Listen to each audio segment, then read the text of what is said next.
Pero, ¿cuáles fueron las impactantes revelaciones que Sor Lucía confió al padre Fuentes? Durante este encuentro, el padre Fuentes y Sor Lucía sostuvieron una conversación profunda y significativa que revelaría detalles hasta entonces desconocidos sobre los misterios de Fátima y las profecías de la Virgen María, profecías que han continuado teniendo un profundo impacto en la espiritualidad y la fe de las generaciones futuras hasta el día de hoy. A su regreso a México, el padre Fuentes organizó una conferencia de prensa sobre su encuentro, en la cual relató las palabras de Sor Lucía. El padre Alonso, el archivista oficial de Fátima durante más de 16 años, afirmó que el relato de esta conferencia se publicó con toda garantía de autenticidad y con la debida aprobación episcopal, incluida la del obispo de Fátima. Aquí está el testimonio del padre Fuentes a su regreso de México. Quisiera hablarles de la última conversación que tuve con Sor Lucía el 26 de diciembre del año pasado. La encontré en su convento. Ella parecía muy triste, muy pálida y demacrada.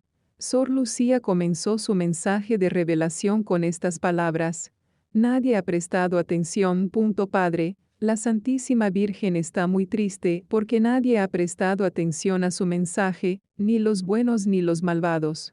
Los buenos continúan en su camino, pero sin dar la mínima importancia a su mensaje. Los malvados, sobre los cuales aún no ha caído la divina punición, continúan en su vida pecaminosa, sin preocuparse por el mensaje. Pero créame, Padre, Dios castigará al mundo, y lo hará de manera terrible. El castigo del cielo está próximo. ¿Qué concierne el secreto aún no revelado? Padre, ¿cuántos días faltan para la llegada del 1960? Será un año muy triste para todos. Nadie podrá experimentar alegría alguna si antes no ora y hace penitencia. No puedo proporcionar más detalles, porque aún es un secreto. Según la voluntad de la Santísima Virgen, solo el Papa y el Obispo de Fátima tienen permitido conocer el secreto, pero han preferido no conocerlo para no verse influenciados. Esta es la tercera parte del mensaje de Nuestra Señora, que permanecerá secreta hasta 1960. ¿Qué sucederá con las naciones y cuál será el papel de Rusia? Diles, Padre, que muchas veces la Santísima Virgen ha dicho, a mis primos Francisco y Jacinta y a mí, que muchas naciones desaparecerán de la faz de la tierra. Ella ha dicho que Rusia será el instrumento elegido por el cielo para castigar al mundo entero si antes no obtenemos la conversión de esa pobre nación. ¿Es cierto que habrá una batalla decisiva entre María y Satanás? Padre, el diablo está a punto de librar una batalla decisiva contra la Santísima Virgen. Y el diablo sabe lo que más ofende a Dios, y lo que le procurará el mayor número de almas en poco tiempo. Así que el diablo hace todo lo posible por prevalecer sobre las almas consagradas a Dios, porque sabe que de esta manera, las almas de los fieles, dejadas sin guía, caerán más fácilmente en sus manos. Lo que ofende sobre todo al corazón inmaculado de María y al corazón de Jesús es la caída de las almas de religiosos y sacerdotes. El diablo sabe que por cada religioso o sacerdote que renuncia a su santa vocación, muchas almas son arrastradas al infierno, por eso el diablo ansía apoderarse de las almas consagradas. Busca corromperlas de todas las maneras posibles, llegando incluso a sugerir una demora en el ingreso a la vida religiosa. De ahí proviene la frialdad, una vida interior llena de aridez, y la falta de entusiasmo por la perspectiva de renunciar a los placeres terrenales para dedicarse totalmente a Dios. ¿Qué le ocurrió a sus primos Jacinta y Francisco? Diles que mis primos Francisco y Jacinta se sacrificaron porque, en todas las apariciones, la Santísima Virgen tenía un aspecto muy triste. Ella nunca nos sonrió. Esta tristeza y angustia que percibimos en ella penetraron en nuestras almas. Fueron causadas por las ofensas a Dios y las penas que amenazan a los culpables. Nosotros, los niños, no sabíamos qué hacer, excepto rezar de muchas maneras diferentes y hacer sacrificios. Lo que santificó a mis primos fue la visión del infierno. ¿Cuál era la misión que sentía Sor Lucía? Es por eso, Padre, que mi misión no es señalar al mundo el castigo material que le espera si no se convierte a la oración y la penitencia a tiempo. Mi misión es recordar a cada uno de nosotros el peligro de perder nuestras almas inmortales si persistimos en llevar nuestras vidas en el pecado. ¿Cuánto tiempo nos queda?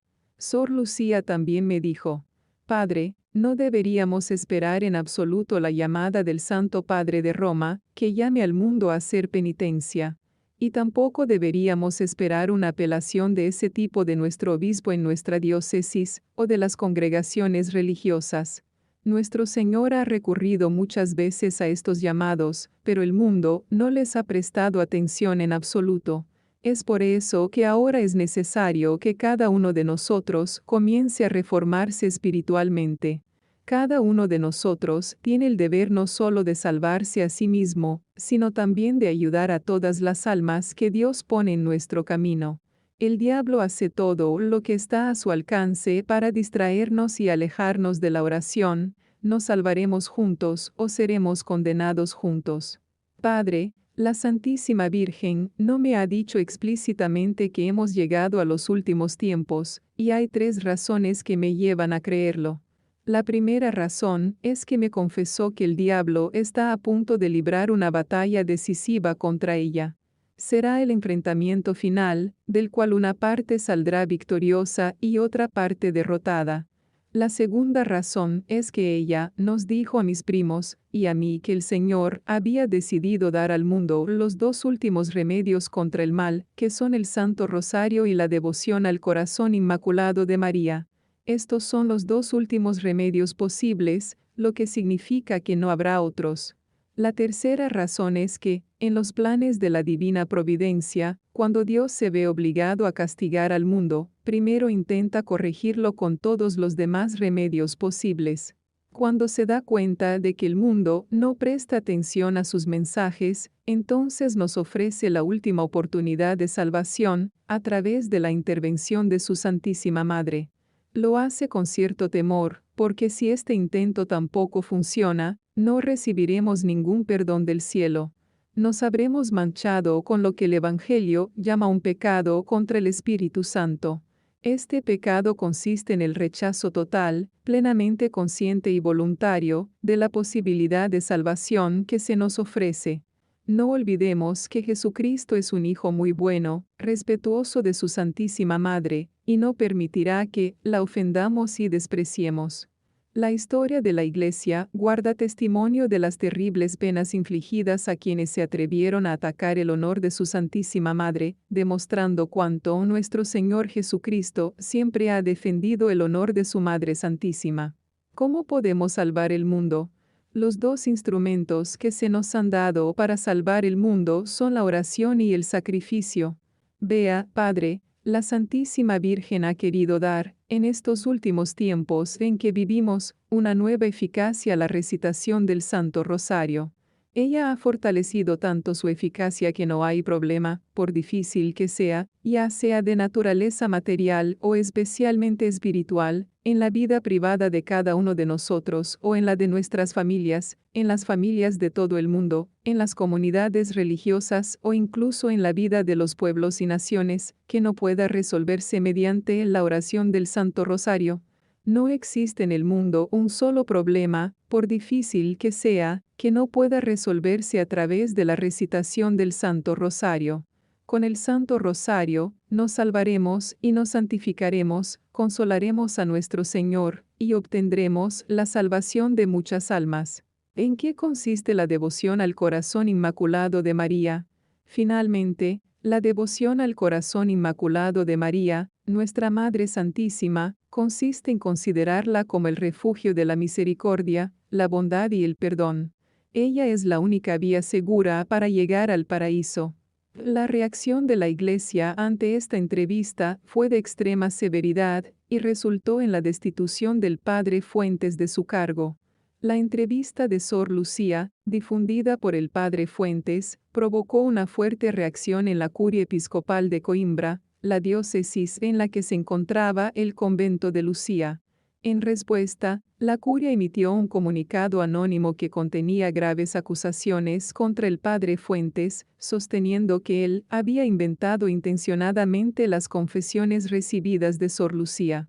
Además, el comunicado afirmaba que Sor Lucía misma había negado la veracidad de las declaraciones publicadas. Es importante destacar que, al ser un documento anónimo, carecía de validez legal y fue considerado inválido según la ley canónica. En el contexto mexicano, el arzobispo Manuel Pío López y el cardenal José Garibi y Rivera se esforzaron en defender enérgicamente al padre Fuentes, pero desafortunadamente sus esfuerzos resultaron infructuosos. El padre Fuentes finalmente fue removido de su puesto como postulador de la causa de beatificación de Jacinta y Francisco, primos de Sor Lucía, y su posición fue ocupada por el padre Luis Condor. Las acusaciones contra el padre Fuentes resultaron infundadas después de extensos estudios e investigaciones posteriores realizados sobre este delicado asunto. Tanto el padre Condor como el padre Alonso, dos figuras prominentes en la investigación de Fátima, llegaron a la conclusión de que el padre Fuentes no había alterado de ninguna manera los informes de la entrevista con Sor Lucía. El padre Alonso, en particular, después de ser nombrado archivista oficial de Fátima en 1966, inicialmente compartió la sospecha de que el padre Fuentes había inventado las declaraciones atribuidas a Sor Lucía. Sin embargo, después de una década de minuciosas investigaciones en los archivos de Fátima y numerosos encuentros con Sor Lucía misma, el padre Alonso cambió radicalmente de opinión y se puso del lado de la rehabilitación del padre Fuentes. Declaró que las palabras pronunciadas por el padre Fuentes en su conferencia no diferían sustancialmente de lo que Sor Lucía había escrito previamente en sus numerosos escritos ya publicados.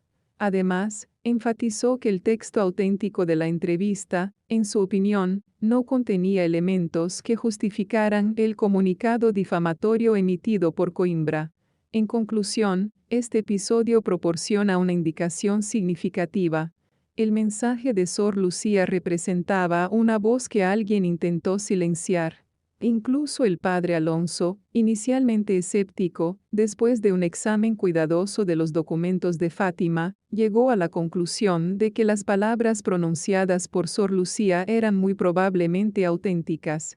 Este episodio nos recuerda la profunda espiritualidad y la relevancia de las revelaciones de Fátima en el contexto de la fe católica. Si este video te ha gustado, apoya a los voluntarios que trabajaron para crearlo. Comprando un super agradecimiento, podrás expresarles tu gratitud y contribuir a la realización de más videos como este.